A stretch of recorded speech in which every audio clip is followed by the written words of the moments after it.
everyone to today's Tuesday Times Roundtable. I can't think of any more exciting things to do right after coming off of spring break than spend the day with you guys and our today's moderator who I'm about to introduce. And whenever someone is such a good friend of global learning as Dr. Deoraj is, I like to say that before I read what they presented to me. So I just want to say he's not only a repeat Tuesday Times Roundtable moderator, but teaches an amazing global learning course, Health Without Borders, and is just generally always there for the global learning program whenever we have any sort of meetings or programs or need faculty to send their students to activities. So a true global learning faculty member. Dr. Deoraj is the Graduate Program Director and Instructor in the Department of Environmental and Occupational Health. And that department, if you're not familiar, is part of our Robert Temple College of Public Health and Social Work. And if you become interested in this field of study after this roundtable session, if you're not already, there's both a sign-up sheet for information along with our sign-in sheet, not to be confused, for the Masters in Public Health program that is part of that department. And there just so happens to be a table outside. There's a sign that says Environmental and Occupational Health with some people with additional information about their academic programs. At FIU, Dr. Deoraj teaches advanced level courses in the area of global and environmental public health. He also teaches Global Learning University course, the Health Without Borders that I mentioned. His research interest area is environmental health effects on the neuroendocrine control of reproductive impairment and cancer, with a focus on undertaking the mechanisms of gene X environment interaction. So maybe we could hear a little bit more about that news at some point. Yeah, sure, absolutely. Yeah, maybe in the next. Prior to joining FIU, he worked in the biotechnology industry and held senior scientific and mentoring positions to lead research teams working on the preclinical safety and toxicity screening of anti-cancer drugs. I look particularly forward to today's topic of how social media helps in the type of research that people in the public health world do. So I'll turn it over to today's moderator, Dr. Alok Deoraj. Good afternoon. Good afternoon. How are you all? It's a great pleasure to be here, and Eric gave my introduction. As he mentioned, that I am from the Environmental and Occupational Health from the Robert Temple College of Public Health, and we offer Masters in Public Health as well as PhD from our department. And anyone who is interested, they can sign to get some more information. We have a sign-up sheet. They can sign their email and all that to just put that information. Coincidentally, our department also has a booth outside, right outside and lunch area where we have the aquarium. So if you want to pick up some flyers or if you want to put down your information, you can go there and get some more information about our program. I'm delighted to be here to moderate this discussion on there's a fly in my tweet, social media and global public health. First of all, let me tell you, this is not my area of expertise. So why I am here today is that I find it quite fascinating that how it can help into the promotion of the global public health. And that's what we are here to discuss. And as you saw, that there is a article which you already have in front of you. The title also comes directly from that the article. There's a fly in my tweet, and that's what attracted my attention to see that this work was done, and it has identified some of the restaurants in the New York City areas that how possibly some of the restaurants might be because sources for the foodborne illnesses. So I thought that if we can expand this idea into global public health issue, how that can help. So that's the topic of discussion we will have today. So before I go further into detail, and I would like to structure our discussion. I will just summarize what is there in the article, and then we'll go from there. So as you can see, this is the article. The person is Henry Coase. He is the chair of the Department of Computer Science and director of the Institute of Data Sciences of the University of Rochester. And he wrote this article where he conducted a Twitter data analysis. He conducted a Twitter data analysis which provides enormous range of included embedded GPS data and all that in the New York City area. He got, in 4 months only, he got 4 million tweets, and he had surveyed 23,000 restaurants, 480 cases of likely food poisoning cases in 4 months. And then further working with his colleagues, he found out that there is a significant correlation between restaurants' violation scores and the Twitter-based discourse. That's the interesting thing, is that it's in 4 months can you do this kind of a study? So that's the kind of projecting, or that's the kind of a power the social media is going to provide, or empowering the people in order to use it for whatever purposes we are going to be doing for our research or for even intervention plan in the public health area. Now, but this is just like a Twitter is one of the social media outlets. So there are so many other, and we'll talk about a little bit, but this is not foolproof because there are so many caveats to it that Twitter reports are not an exact indicator. Any individual case could well be caused by factors unrelated to the restaurant meal. Our social media-based systems have the potential to greatly complement traditional data collection methods, producing a more comprehensive and timely model for public health. Now, traditionally, we have collected, like, you make the study plan and you go, and as you can see in the picture here, you go door to door or even have a survey developed, and it takes a lot of time, and that's where you collect like in a structured data, and then from where there you do the analysis. The developments has been with breakneck speed, which are generating in a real time so much of the volume of the data to how to make connections. So probably you don't need to have that kind of a study plan, and you don't need to have that longer period of a study if you can just go and tap into this resource and get some valuable information. And that's the challenge. That's the challenge. And we will be talking about that, how we can address, and I would like to get your feedback that how the social media can help into getting all of this information out.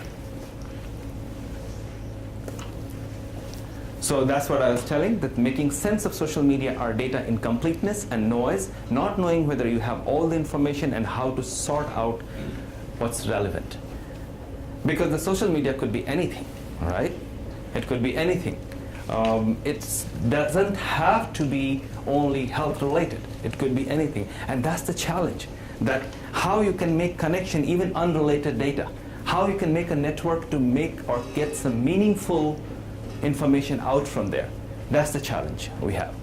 So having said that, what I'm going to ask you is that this will be the format of our discussion today.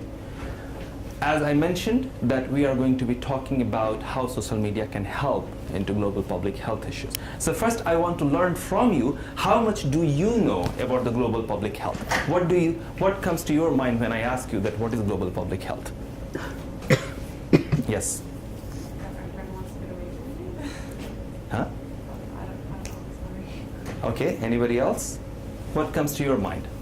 For me, it's the different aspects that, or the different methods in which people all around the world try to go at trying to cure diseases, whether it be an epidemic or a pandemic. Mm-hmm. Like, what are the different standards of care that they do? Global public health is huge. It's just not the disease, and it's just not curing the disease. It's everything, and that's what is fascinating about it. It's economics, it's politics, it's refugee health, it's women health, it's like anything you can imagine. Can you say something about global public health? What comes to your mind? Global public health is, when you think of health as a whole, as a holistic view, it's not only the transfer of diseases or whether a certain area has the ability to get through fresh water, to have clean sanitation. It's also your mental health and your environment around you, whether you live in a place that's safe You know, that you can raise a family without fear of having to, like cases of refugees, having to become a refugee within your own country. Because this area has, you know, it's battle torn, and there's different militia groups coming in. That also affects your health. As much as not having access to clean water, and, you know, an epidemic of cholera breaks out, you know, things like that. So it's, when you think of global health, you have to think holistically. You know, it's the transfer of diseases, the fact that we're all interconnected, and also the mental and spiritual health of each individual in the world. So what you mentioned is interconnected, which is very important, that we all are, increasingly we are getting interconnected, and that's why we are also connected with the social media. So increasingly we are getting connected, and that is affecting each other's health. The spread of the disease is just the speed of the aeroplane. Once someone can just bring SARS from South Asia to here in a matter of 15 hours or so. So that's the globalization part of it. But the idea here is that the global health is a movement, and what it does is, as you can see, the world where people live healthier, safer, and longer lives. It's a movement, basically. So longer lives, healthier life, safer life, and if you just expand that idea, what does it mean to have a safer life? You. Yes.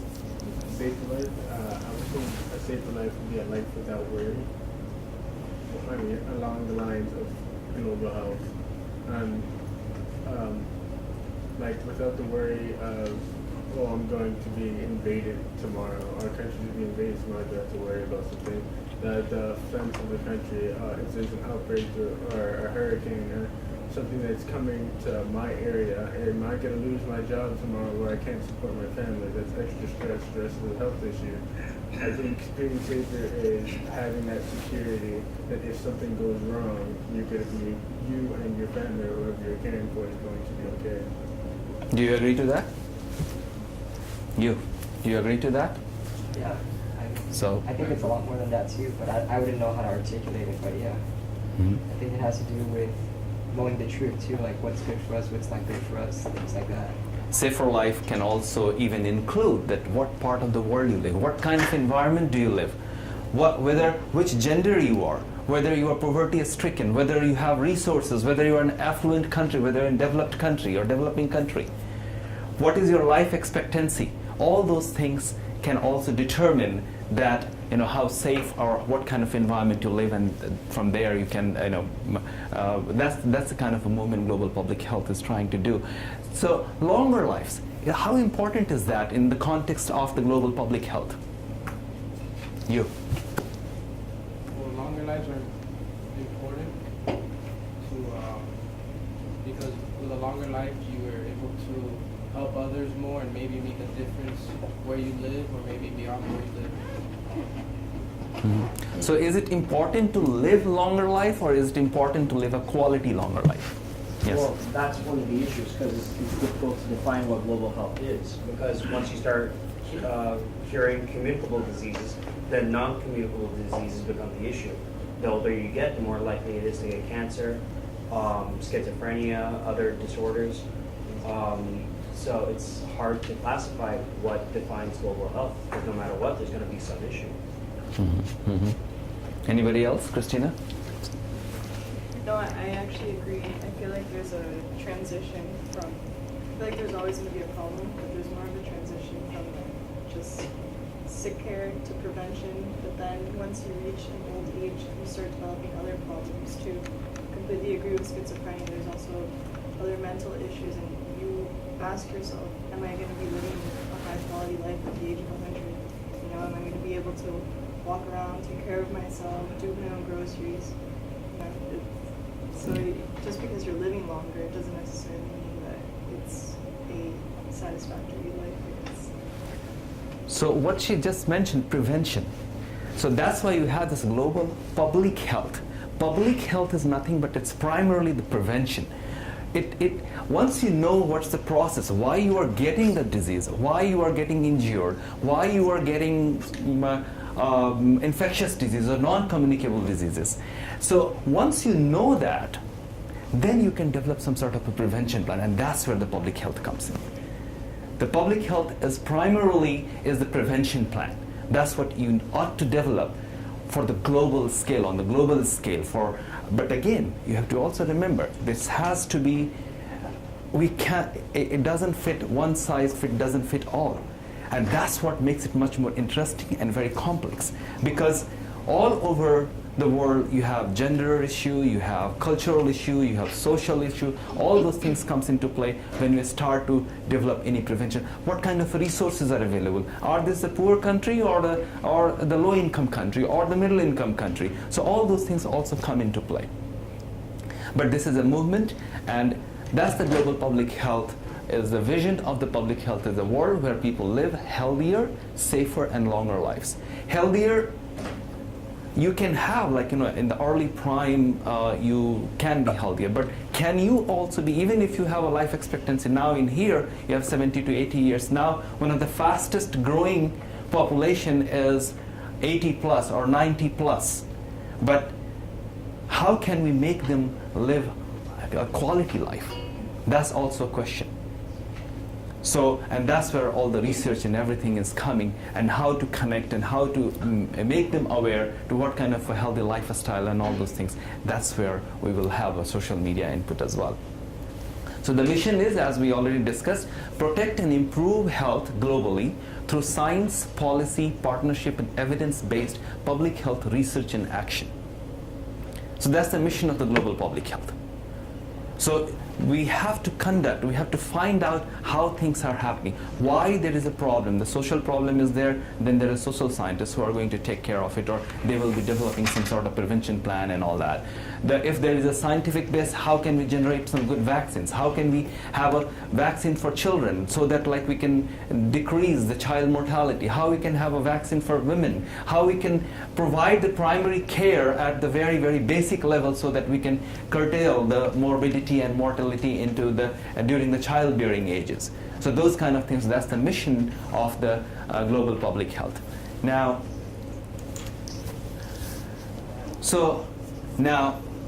we already touched on. Now I want you to list some of the global public health issues.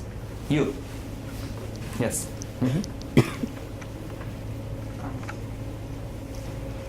Go ahead. Global public health issues. What comes to your mind? Okay, you in the back.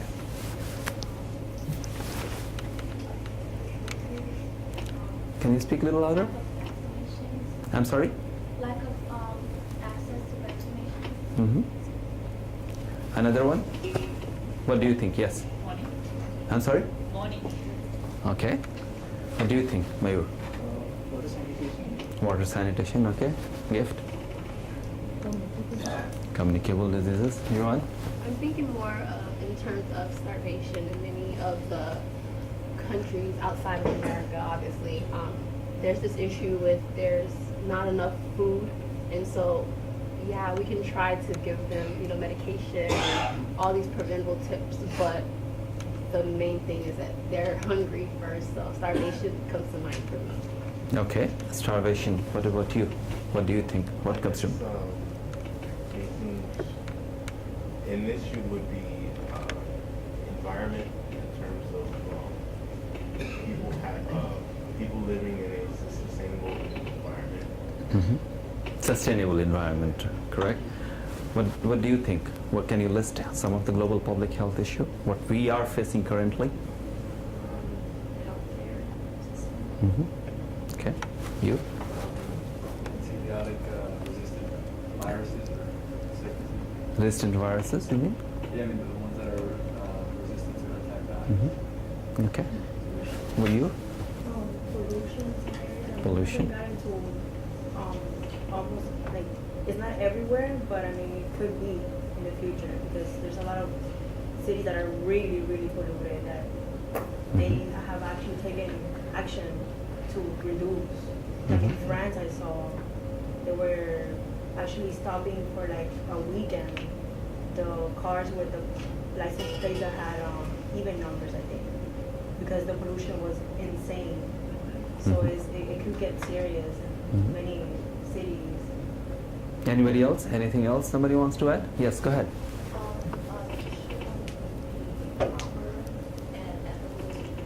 I'm sorry, can you please say it louder? What is proper and ethical Mm-hmm. Yeah. So actually, all of you have. Yes, go ahead, Ivan. Christina. Education, yes, women's education, yes.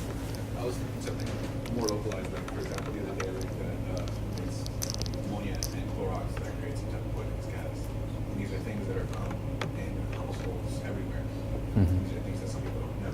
So knowledge about basic things like that, I think is a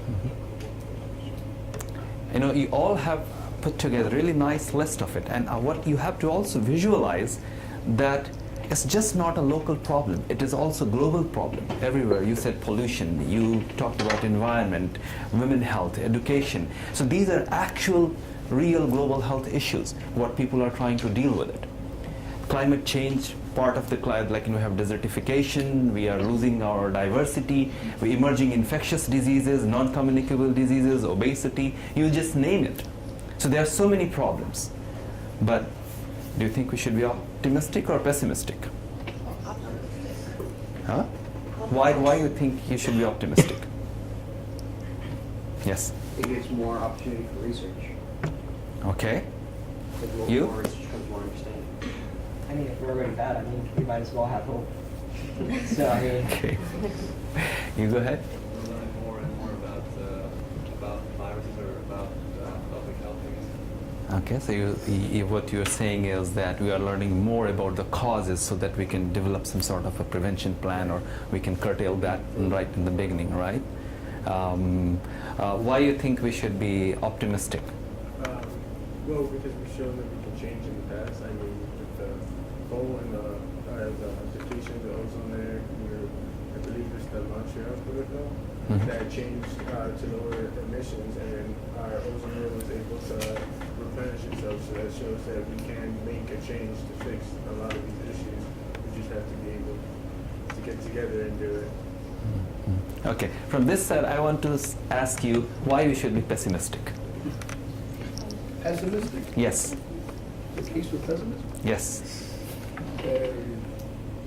There's I mean, I think that we're behind the ball, you know. So if you think, like in the case of global warming, we've known about global warming for 50 years, you know, and there has been, especially in the last 10 years, 20 years, a lot more attention to that, you know.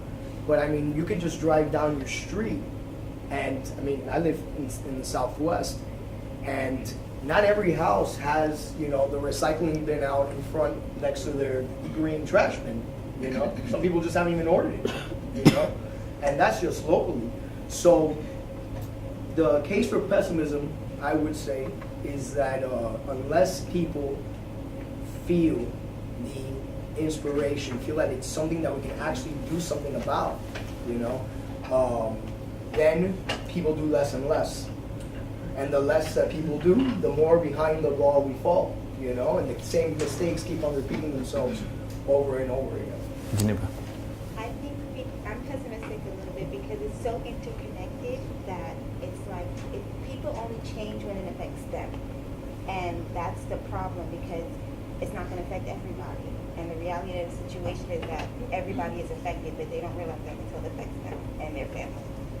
And then you have the issue of like, well, why do I have to do it? Why me? Why this?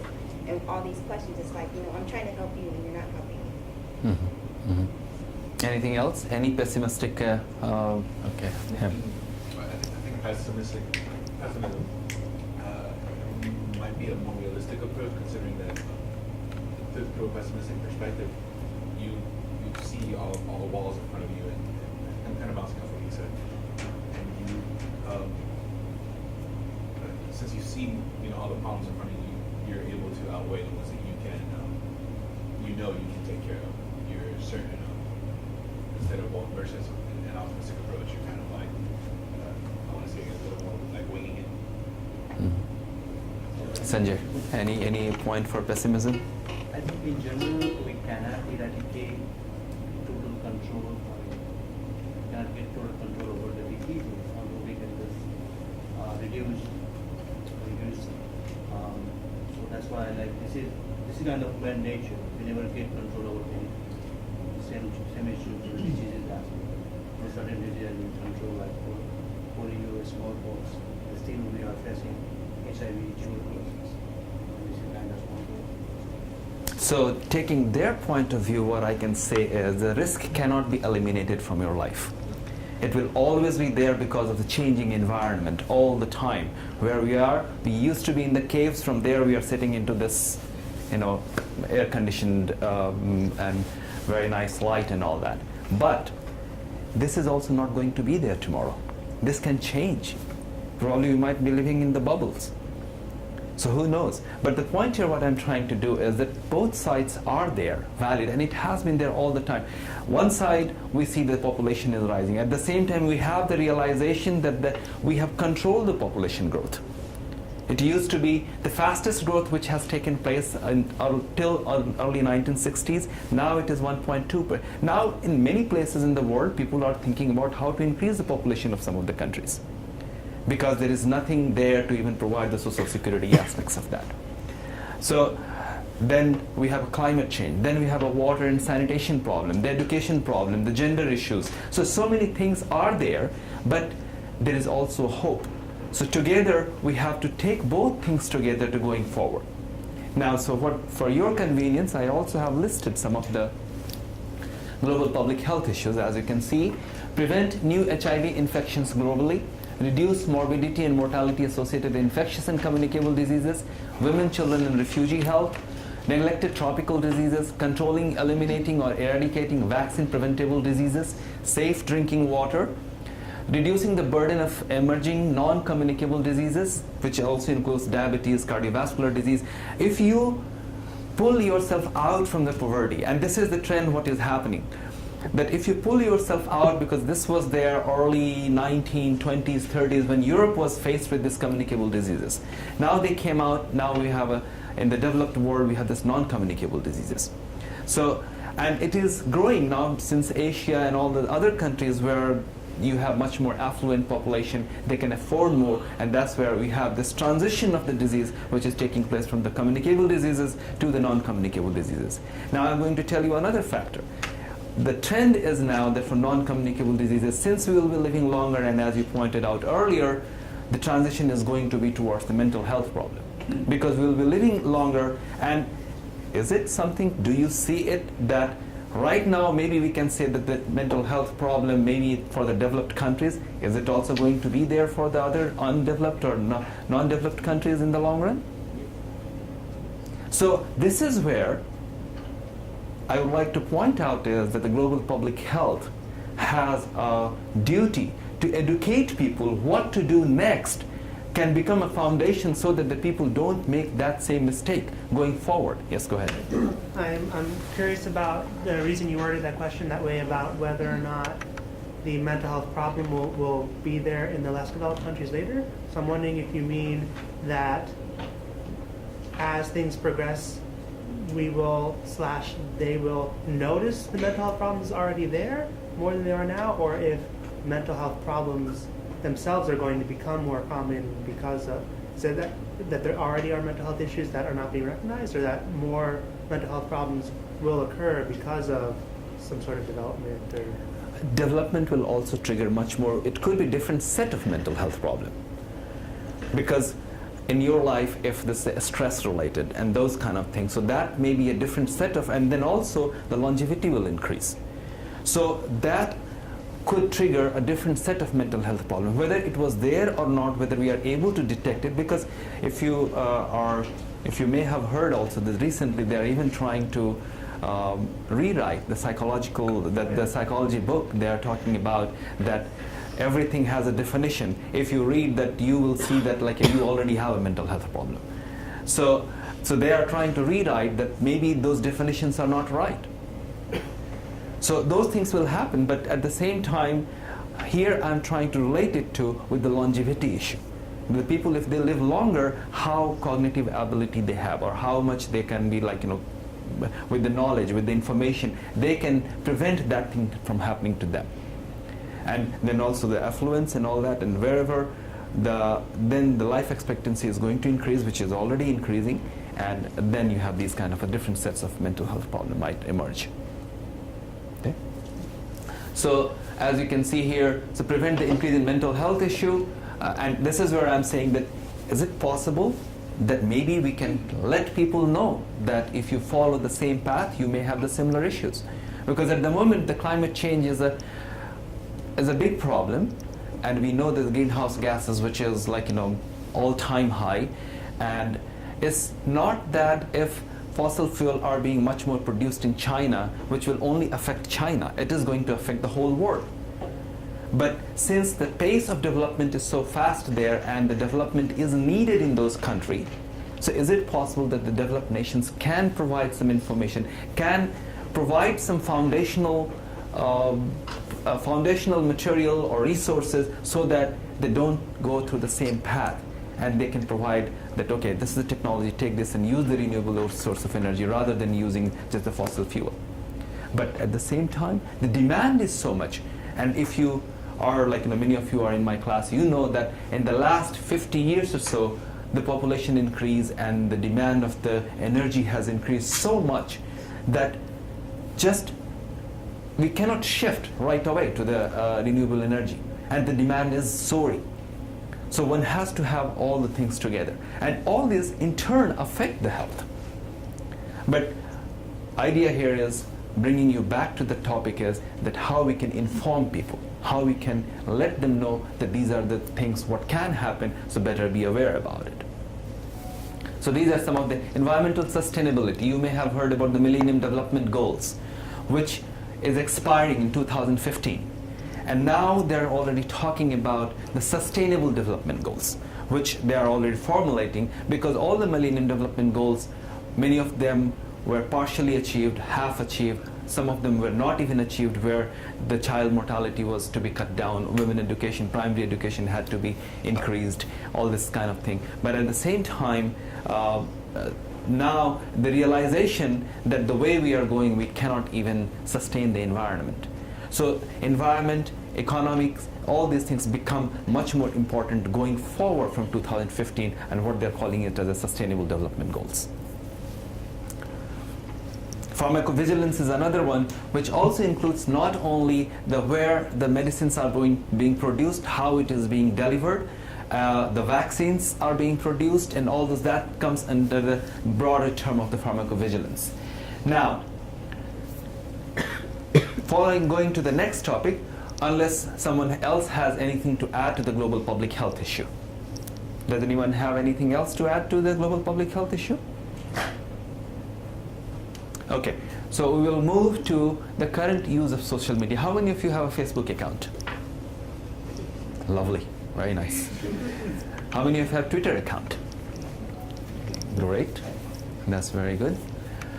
So we are using social media on a regular basis. All of us have some or the other form of social, whether it's a YouTube, whether it's Facebook, Twitter, Google+.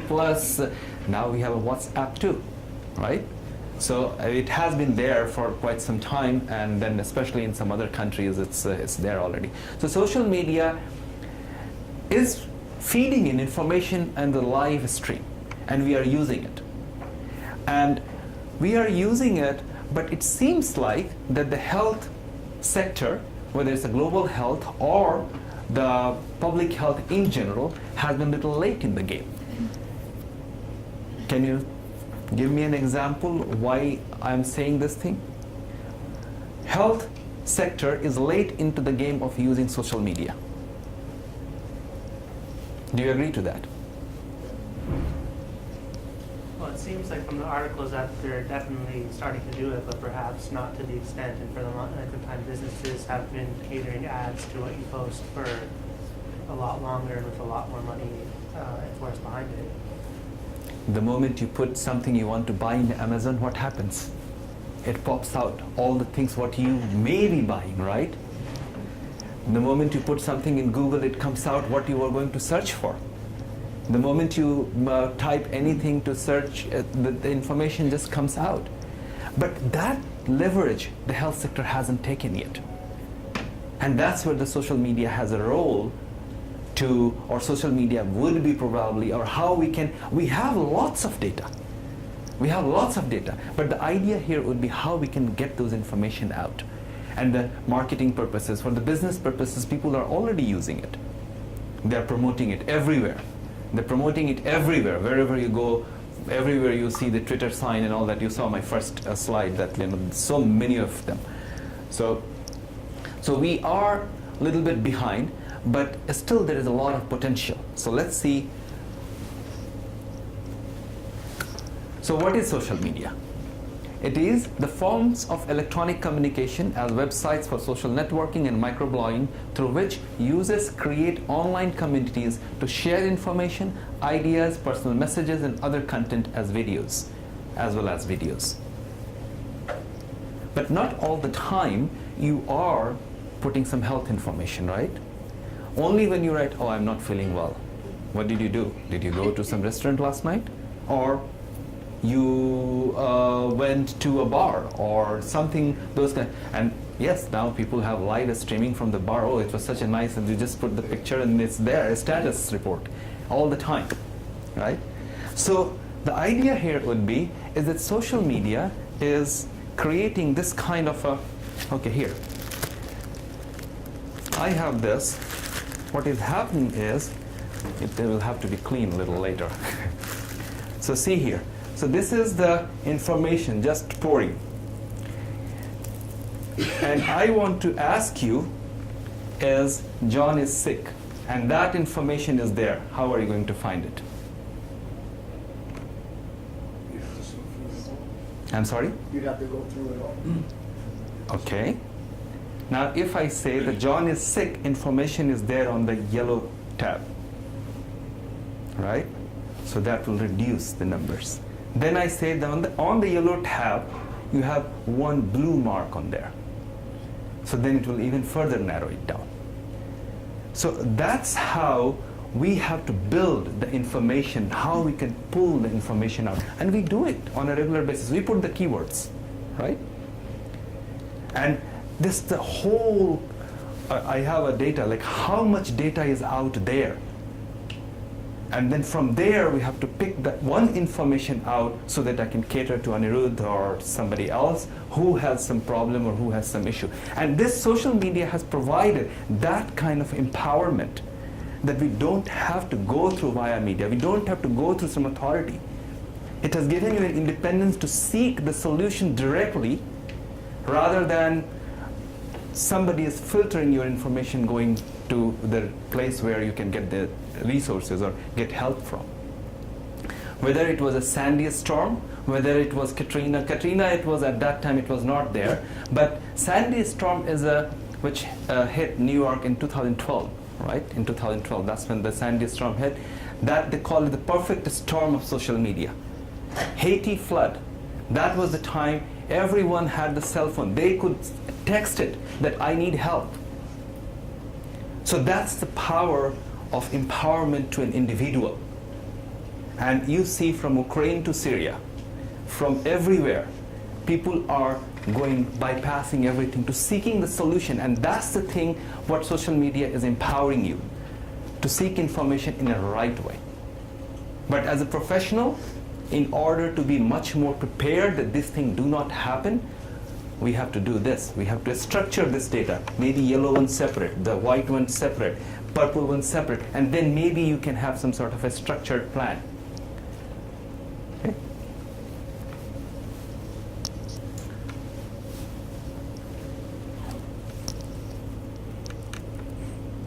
So what is the purpose of using social media for the global public health?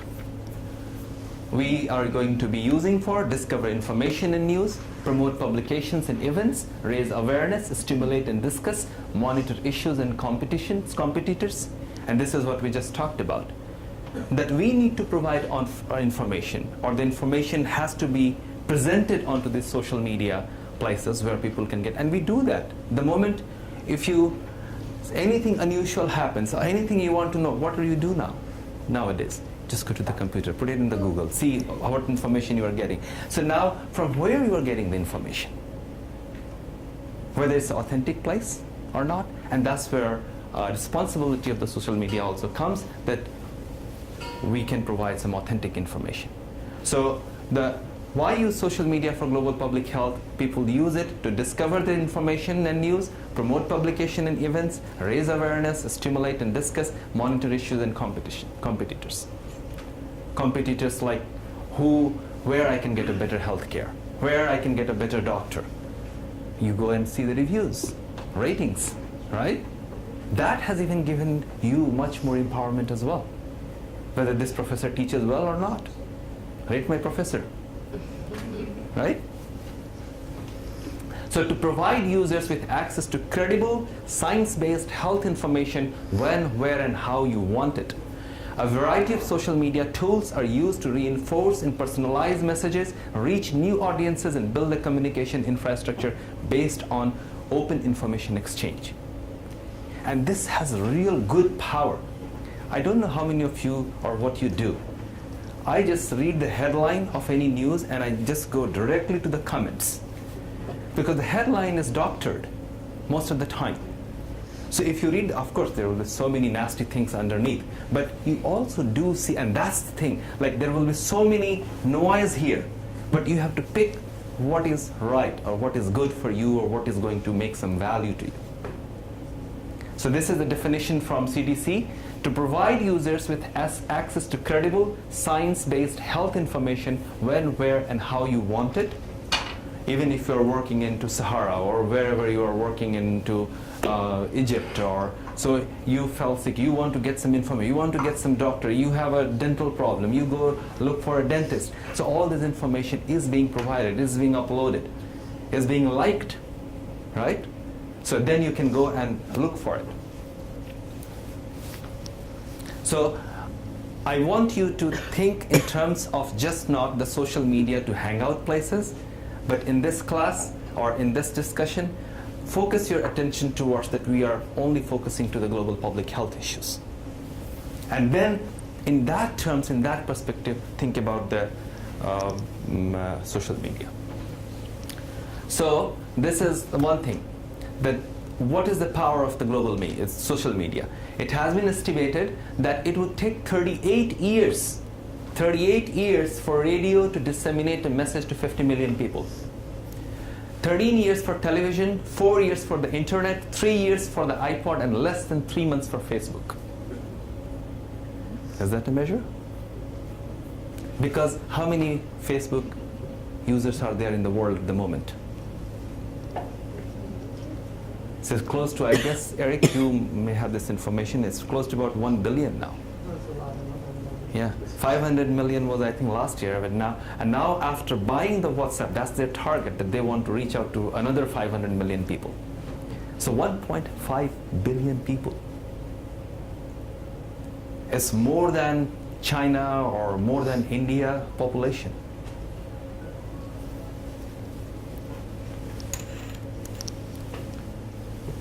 But this is another thing. What is the core value of the social media? Storytelling, transparency, authenticity, and relationships. Even like authenticity is another thing, is that there's no polishing there. You see that how raw the data is coming. It's not being modified. So is that an advantage or disadvantage? What do you say? Advantage or disadvantage? Advantage? Why not disadvantage? Because if the data is raw and authentic, then it's trustworthy. What do you think? Is it advantage or disadvantage just to look at the people, let people look at the raw data? I think it's an advantage. Huh? I think it's an advantage. Advantage? Yeah, because most of the time on social media, you'll see people correcting wrong people all the time. I don't know if you probably have, because you said you went straight to the comments. You look at the comments, and if someone mentions something wrong, usually one or two under, you have someone targeting that person specifically, correcting them, and giving data that no one really cares about to support exactly why that they're wrong. And then they put the, flies away comment after. People tend to care that the information on there is correct. What do you say? Is this a good idea to put the raw data right out, or like, yeah? I think it's both, because disadvantage for whoever might be putting it out there if it's false, advantage for people that can see what they're putting there and having maybe a step ahead of them. Maybe information that whoever put that out didn't mean to put that there. What do you guys say? Is it? I think it's a disadvantage. What do you say? I was thinking that it's a disadvantage, but in the form of, if you put raw data out there and someone doesn't understand it, everyone has different perspectives. So no matter what, if you see it as an advantage, it's really not, because someone always thinks they're correct, and then they're going to Google up until they find something that goes with their perspective. So you never know who's right and who's wrong. So I see it as a disadvantage because we're not really knowledgeable the way that we think we are, I think, in that sense, yeah. I said disadvantage because if I say advantage, then I will lose my job. Because this is where the professional help is needed. Also, the good thing is that there is no, polishing. There is no politically correct thing there. So in a way, it is good. Whatever comes, it's raw, it's there. Now, it's how the person is taking, or even the person who has, as Joanne just said, that what bias that person is coming from, what background that person is coming from. The decision, the information will be very, very influenced by that. You can see yourself when you are writing something, no matter what, whatever is your background, how much you have studied, what you have done in your research, then only you put it down based on that. So raw data in a way is good in terms of, let's say somebody is making a big issue of something which is not even there, and then suddenly somebody Twitter posts a picture that, look, this is what is happening, this has been not being distributed properly. How do you counter that? So that way, it is empowering to the people if people are able to look at the raw data. But at the same time, if it takes into the totally different direction, that becomes an issue. I give an analogy of this thing like this. Earlier times when we do not have a social media, and when we had, let's say, monarchs or the government, when it's trying to have thousands and millions of people and they're just sitting on the top of it. Nothing moves from them. They are taking control of whatever you are doing, whatever information and all those things there. In the current world, that monarch or the administrator or the dictator, everything is under those people, and you have this cloud of data on the top of it. So what does that do is that it is very difficult. It is very difficult to hide something, and that's where the transparency comes. Transparency comes because we are living in a naked world. Nothing we can hide. Every moment is being monitored, where you are going, what you are doing, through your cell phone or swiping your card or anything. And that, so if you are naked, better be good. Right? Good looking. Don't hide anything. Be truthful. If you do that, so that's what it is also providing, that kind of a platform, that people have to be transparent. That's the power it is providing. And it is also, as she mentioned earlier, about the distribution. This is the biggest problem. Because now we are hearing in Sandy storm time how the distribution of certain things was not there. The information is coming out. Same thing is true whether it's the distribution of the goods or services are being provided to the Syrian refugees, or whether it's in the Ukraine, what is happening there. So it is also providing the transparency. So it probably, and this is where possibly the optimism comes that possibly, whether it's the healthcare and the global public health issue, a transparency can also curb the corruption all around the globe.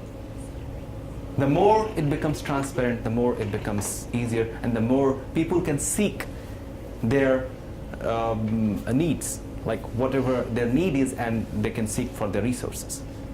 So the transparency, the storytelling, and of course, this way you can share what to say. What is there? The star, a storytelling, transparency, authenticity, and relationship. And this is the way how what you do: engaging conversation, real relationship, loyal fan, corrected, ambassador, trust, and you build the trust. This is also there. If you provide the wrong information in the social media, and somebody, as you just mentioned, Google and finds out, the person is not going to look at your website again next time, right? So if you provided that, like, the vaccines are not good, but then the person goes and Googles and finds out that, oh, this vaccine has taken away the polio from this particular country, and there is a data, there is something, do you think that person is going to look at your website again? So that's the trust also, credibility you have to build if you are using the social media, and in order to provide the correct information. Okay? So primary functions of social media in global public health. So what do you think is the primary function of social media in global public health? Geneva. Accessibility. Primary function of social media. You're trying to make everybody accessible to it so that way they can voice their opinions about it, so that way the information can be disseminated to everyone. Okay. You? What's the primary function of the social media? Yeah. I only use it to keep track of my friends, like a little log. That's all I use it for. Do you think that has a relationship with the public health? I don't even personally use it for it, but it could. When you go to the restaurant, you do tweet? No. You write on the Facebook that we had a good time? Yeah. Okay. Then your social media is not used for it. Go ahead. I see the primary function would be to increase people's knowledge about certain issues, to encourage people to understand what's going on, if it is from a credible source, and also to really motivate people to form some form of, I wouldn't say coalition, but if you find a group who's really following credible sources, you tend to stay up to date with what's going on, and you're not stuck in your bubble. So that's what I see the primary function to be. Christina? I see it more as reaching a large population in a short amount of time. That's what global public health is, like, reaching the masses. So I feel like that's what social media does. So many people have Twitter, Google Plus. So I feel like that's one of the main things. It's shorter. Okay, let's see. I also don't know what I have listed here.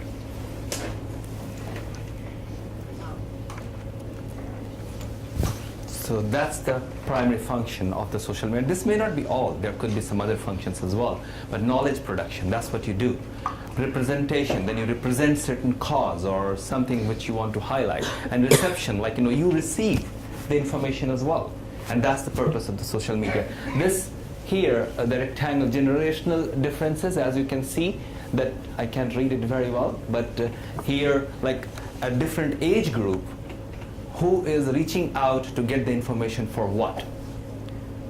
So whether it's the age group of 19 to 25 or 35 to 40, so they have a different, if it's a generational, like, and if someone is 60 plus, they may not be using the social media that much, right? So, but the primary function of the social media in the global public health can be categorized into broader terms into these three functions, okay?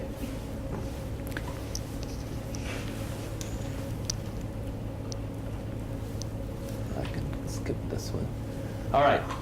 Now I am going to throw in something else here for you guys. Social media.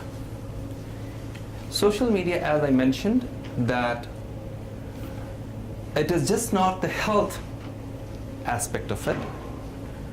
It has so many other things, the social interactions and all those kind of things. How many of you have heard about big data, except those three? Big data. Have you heard about big data?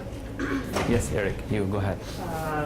Big data, I think, is kind of what the Fly in the Tree article is talking about, though typically used for business purposes until now, where anywhere where all your data is stored, being able to use that for something, either making money or, in this case, health research.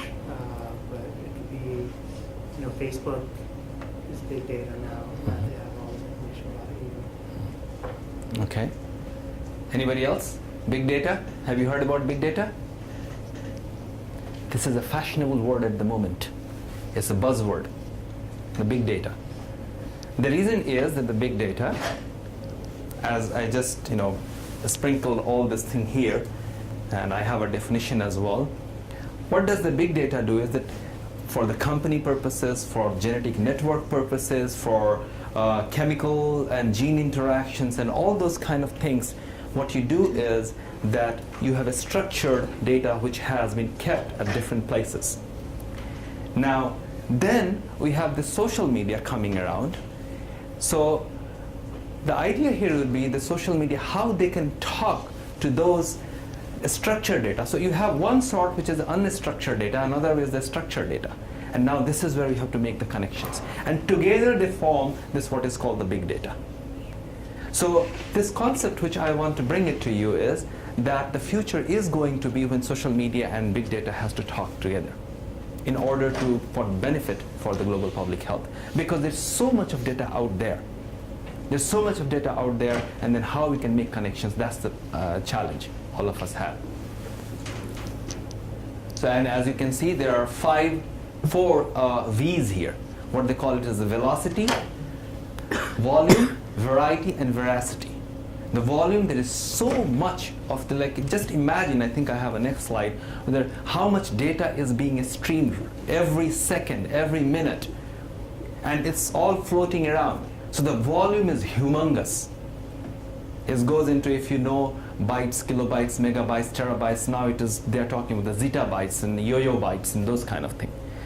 So the data is being generated constantly from satellites to cell phone to Facebook to Twitter to anything, you just name it. So that's the volume. Velocity, and as I just mentioned, that fast, like right now when I am sitting, my cell phone must have collected at least a terabyte of data or maybe done something removing from the website and all that. Then we have variety, different sources. You have the data from Twitter, we have Facebook, we have financial data, we have exabytes of data, so all the healthcare data, all those data are there. So variety of different sources. And different sources, that's where these data are being stored. Financial data, social media data, healthcare data. So all those data are being stored.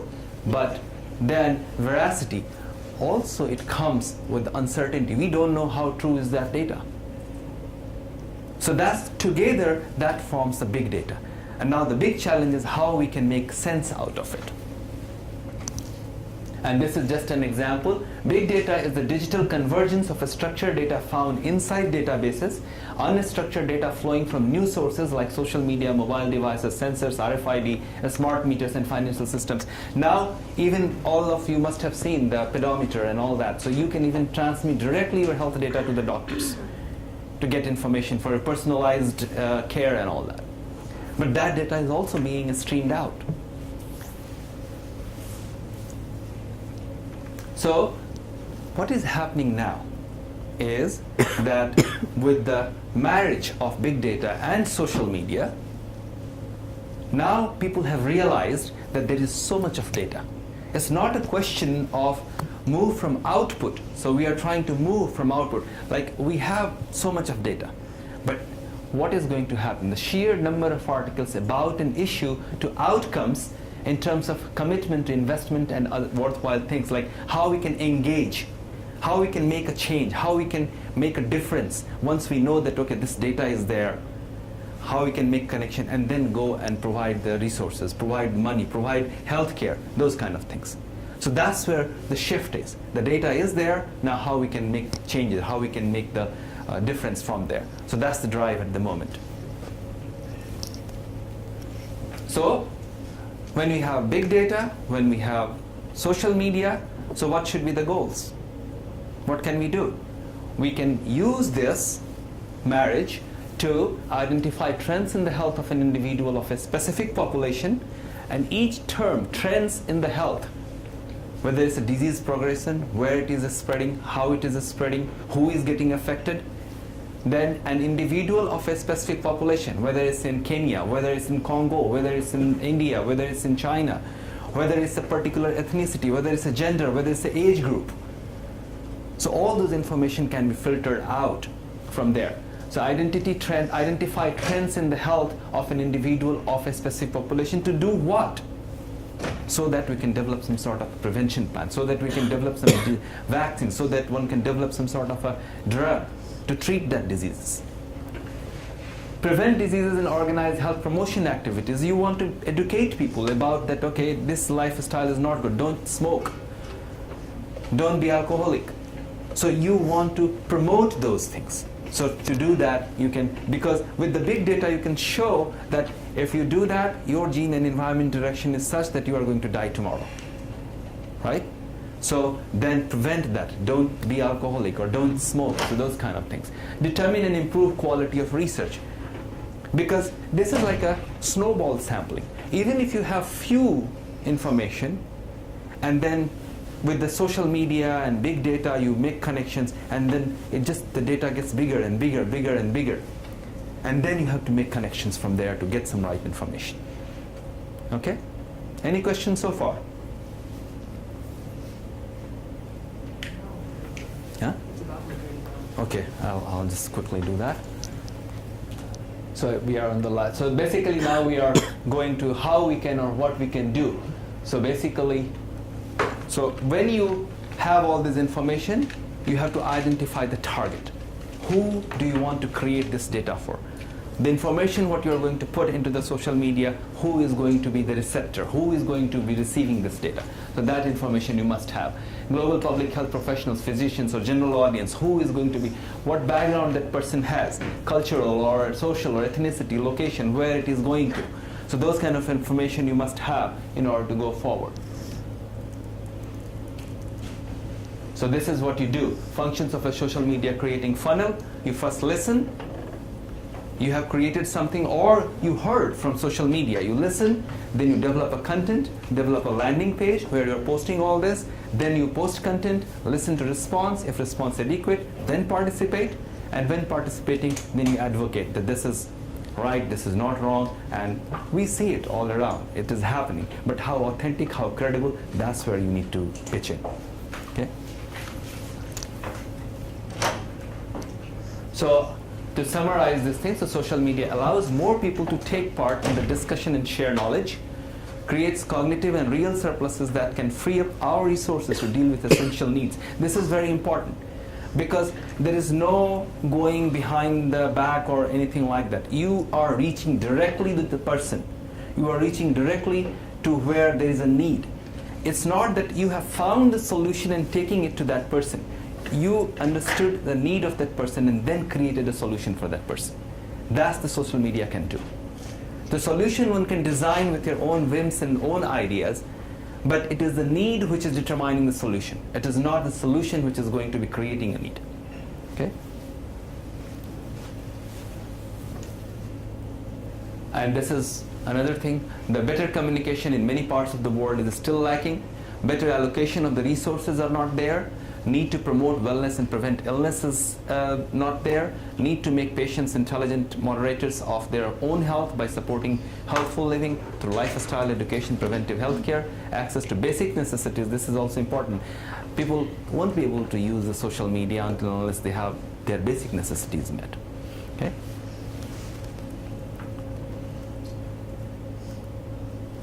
So social media cannot cure diseases, but social media can help with these problems at many levels.